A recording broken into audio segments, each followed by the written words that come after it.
Hello, everyone. This is a retelling of a deeply touching, sensual, and beautiful film that will let you revel in the beauty of the female form and, by the end, bring you to tears. So, get comfortable. What follows is a retelling you won't be able to tear yourself away from. The film begins with a woman, Rebecca. She is beautiful, composed, well-groomed. In her gaze, there is weariness, restrained anxiety, and years of a life that had everything except true passion. Beside her is her husband, Mason, cold, rational, detached.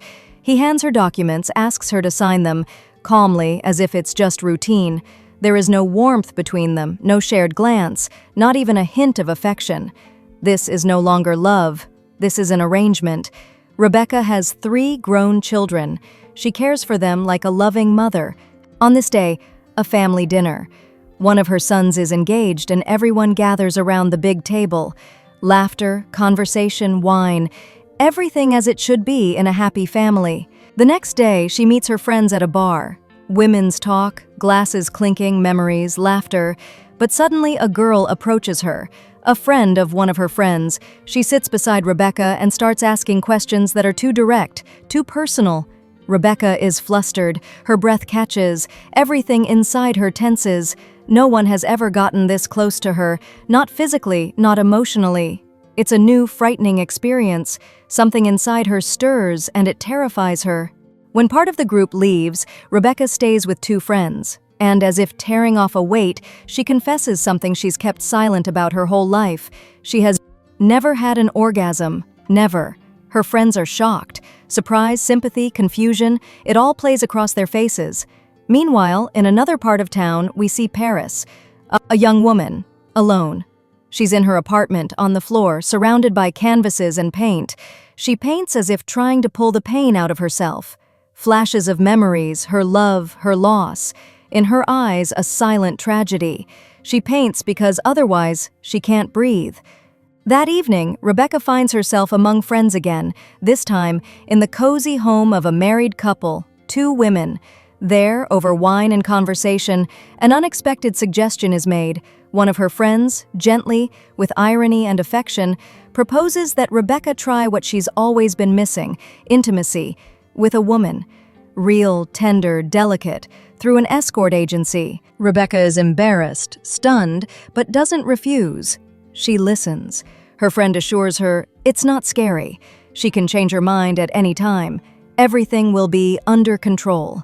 The agency is reliable, owned by a woman named Valentina. She promises it will all be first class. Sylvia agrees to the meeting, but on the day it's supposed to happen, she suddenly asks for a replacement. She can't make it, urgent business, and she asks Paris to go in her place. The evening arrives. Rebecca is already in the hotel room. Anxiety tightens her chest. Panic grips her. She's ready to run. And then, a knock at the door. On the threshold, Paris, young, beautiful, alive. Rebecca is shocked. She says Paris must have the wrong room. She was expecting someone else, a woman her own age. But Paris calmly steps inside, takes off her coat, sits on the edge of the bed, and says softly, "Don't be afraid. It'll be easy. I'll just be here with you." But Rebecca is on the verge of breaking. Her voice trembles, sharp and cold. "I wasn't expecting you. You're too young, and I won't pay." Paris doesn't argue. She stands, takes Rebecca's hand gently, apologizes and leaves. Alone, Rebecca returns home. Disappointment, fear, shame rage inside her. She calls her daughter Jessica, asks her just to stay with her, holds her tight, desperately, apologizes for everything, for not being the mother she wanted to be. Her daughter doesn't understand what's happening but stays silent, just holds her. At Rebecca's house, a painful truth surfaces. Her husband refuses to leave a share of the business to her daughter, and he does it deliberately, because she's not his blood. And Paris remains alone. She barely speaks. She paints. The colors grow darker, the canvases more daring. In her eyes, longing for the one she lost. She lives among the shadows of the past. Rebecca meets her friends. This time, she's honest. I was waiting for her. The one from the first time. The one who looked at me not like a client, but like I was real. Her friends encourage her. Call. Say you want to meet with her. It's not stupid. It's the third time. Rebecca is in the same hotel again. She's taken off her ring, prepared an envelope, smoothed her hair, and stared at her reflection in the mirror for a long time. When the knock comes, she barely flinches. And when she opens the door, she sees the one she's truly been waiting for. Rebecca offers a drink, just to hide how her hands shake. And Paris stays close, unhurried, unforced. She sits beside her, looks at her as if hearing her inner voice, slowly reaches out, takes off her watch, the warmth of her palm, the soft movement of fingers, the touch to her cheek. It's all like water to skin parched from long loneliness. Paris is careful, sensitive. She leans in, slowly, not intruding, just allowing herself to be near. And in that moment, when their lips are almost touching, Rebecca suddenly stands. She can't take it. She runs. But this time she leaves something important behind, her wedding ring, a symbol of the life she can no longer stay in. When Rebecca realizes the ring is gone, she's gripped by helpless agitation. She calls Valentina, who calmly informs her that Paris has the ring. She'll return it tomorrow, same room, same time. And so, the next evening, she's back in the same hotel, and when Paris walks in, her movements still carry that same ease. She returns the ring without a word, just as a fact. But at that moment, Rebecca suddenly snaps. It feels staged, as if Paris deliberately left a reason for another meeting. But despite the anger, despite the accusations, she doesn't want her to leave. This time, her voice holds not pride but pleading, and Paris stays. Not because she has to, because she wants to. They sit together. It grows quiet, as if the world has narrowed to the space between their bodies. Again, vodka, a light touch, the warmth of skin, and this time, a kiss. Slow, sensual, deep. Rebecca lets herself dissolve for the first time. But even in this passion, she's still wounded. And at some point, she pulls away, whispers almost painfully an apology. And again, she leaves. When she learns her husband plans to transfer a large portion of his shares to his sons, bypassing her daughter, she doesn't stay silent. She knows her daughter must not be forgotten the way Rebecca once forgot herself. She strips him of his influence and places it in her daughter's hands, writing her name into the documents. For the first time in years, she acts from the heart, not duty. Meanwhile, Paris remains a shadow somewhere nearby, a shadow growing closer, more important. Her image fades and returns, in thoughts, in memories, in the sensation of touches that haven't yet become flesh, but are already a necessity. And then comes the day of another meeting. This time, everything is different. This evening, there's no anxiety, only anticipation and a quiet warmth. When Paris arrives, everything happens softly, almost slowly, like the unfolding of a forgotten fairy tale. Fingers brush against a wrist, shirt buttons undo one by one. Rebecca allows herself just to feel, just to be. Their bodies meet like two halves that have long been searching for each other. Without rush, without words, just breath, the warmth of skin, lips pressing together tenderly and passionately. Something Rebecca never even dreamed of. Something her life had never known. After that night, nothing can be the same. Their meetings become regular. The warmth of their conversations gives way to the heat of touch. They talk, they listen, they laugh, they learn each other. Rebecca, meeting her friends, tells them for the first time what's happening. Her face glows. She speaks of Paris with an inner fire.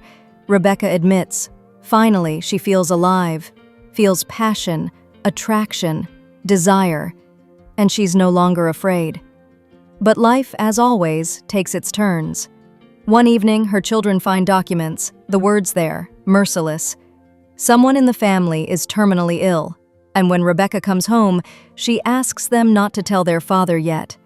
Promises, when the time comes, she'll tell him herself. They sit in the house again.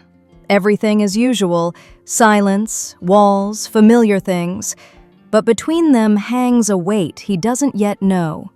He looks at her, searching her face for some explanation, but all she says is quiet, calm, final. She asks him how long he's known. He lowers his eyes, wants to say something, justify himself as always, but this time it's too late. Rebecca speaks the words he's feared most. She tells him there's nothing left to fix. Later, she tells her friends everything. Without drama, without self-pity, just as fact, her body no longer belongs to her. Inside, a disease that leaves no chance. And all she wants now is to spend as much time as possible with Paris, however much is left. In one of their rare conversations, alone in Paris's apartment, bathed in soft light, Rebecca carefully asks why she chose this path, escort work. She's so beautiful, deep, talented, capable of more. Why? But Paris closes off, looks away. A shadow of pain flickers in her eyes, one she usually hides so well. She doesn't want to talk, doesn't want to go back there. And yet, a little later, Paris finds the courage. She tells her, slowly, painfully, with tears she doesn't show. The only person she ever truly loved died. It was an accident, but she blames herself. Every day. Since then, painting has been her anchor, and her work an escape. Through the touch of strangers, she tries to forget the one she lost. After this confession, Paris goes to Valentina, walks into the office, where everything smells of perfume and secrets, and says firmly, without hesitation, she's leaving. She can't do this anymore. She doesn't want to belong to strangers anymore. Paris starts painting even more, throws herself into the colors as if drowning in them. Rebecca once tells her she could live for this, that her work isn't just a hobby, it's art. She explains how she does it, what paints, what strokes, what movements, and Rebecca listens, enchanted, like a child hearing a fairy tale. Only this fairy tale is real, and it's happening right now, between them. And then one day, when Rebecca already knows time is running out, she meets Sylvia. It's her last request. She tells her she's terminally ill, that she's leaving, and she asks her to give Paris a gift, after, when it's all over. And one more thing, don't let her go back to that world. Tell her she can live differently. Let her live. Let her paint. Their last meeting is warm, like a farewell to summer. They make love as if trying to memorize each other through skin, through warmth, through breath, as if carving each other into memory, forever. And then Rebecca tells her everything, without softening, without hope. She confesses she has cancer, that her time is running out, that they won't be together, that all of this, a temporary miracle, is ending. Paris listens, and in her eyes appears something that hasn't been there since the death of her love. Defenseless, open tears. They stay silent for a long time, and that silence is their real goodbye, the last and the most honest. And then Rebecca leaves. The funeral is quiet, everything is tasteful, flowers everywhere, many faces, but almost no one knows what life opened up in her in those last months. A lawyer approaches her daughter Jessica, hands her documents, says that just before her death, Rebecca changed her will, added her name. Everything she had now belongs to her daughter, and somewhere in a gallery, in the heart of the city, an exhibition opens. Those who knew Rebecca come to the opening, friends, her daughter.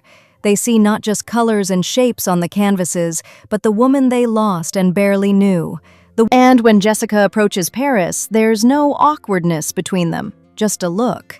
And one simple acknowledgement, Rebecca knew her. Truly. And now she wants to know who her mother was in those days no one else saw.